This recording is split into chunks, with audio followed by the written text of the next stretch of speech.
L'Iran n'hésitera pas à renoncer à l'accord de 2015 si nécessaire, affirme Ramenei. Le guide suprême, l'ayatollah Ali Ramenei, a réaffirmé mercredi que l'Iran n'hésiterait pas à se retirer de l'accord de 2015 par lequel il s'est engagé à brider ses activités nucléaires, si celui-ci ne préserve plus ses intérêts nationaux.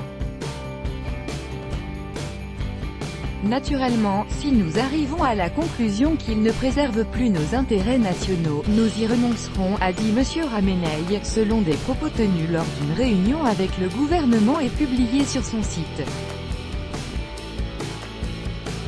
Conclu à Vienne par l'Iran et 5 grandes puissances, l'accord de 2015 a été dénoncé unilatéralement en mai par l'administration américaine du président américain Donald Trump, qui a depuis rétabli des sanctions contre Téhéran.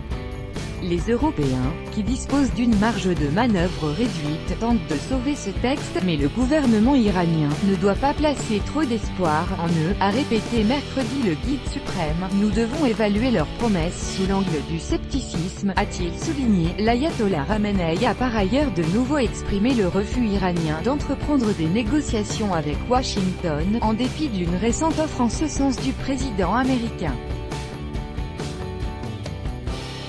Les Américains veulent faire croire qu'ils peuvent amener n'importe qui, y compris la République islamique, à la table des négociations. Mais comme cela a déjà été dit de manière détaillée, aucune négociation n'aurait lieu, a clamé le dirigeant iranien. Après avoir déchiré l'accord de 2015 et rétabli une première vague de sanctions, Washington prévoit de cibler le secteur énergétique en novembre.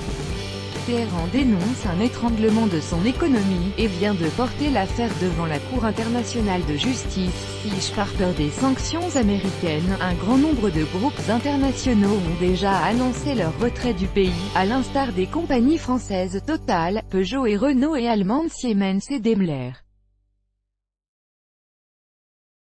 Iran, date clé depuis le retrait américain de l'accord nucléaire. Copyright AFP, Cecilia Sanchez. Grand artisan de l'accord de 2015, le président iranien Hassan Rouhani, un modéré, est fragilisé par le retrait américain, qui s'ajoute à des critiques déjà vives dans son pays sur la politique économique et sociale de son gouvernement.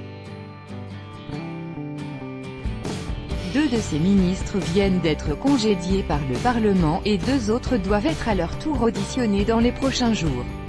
Lui-même sommé de s'expliquer mardi devant les députés, M.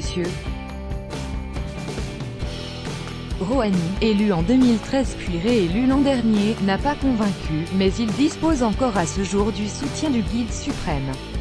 Tout droit de reproduction et de représentation réservé. Copyright 2018, Agence France Presse.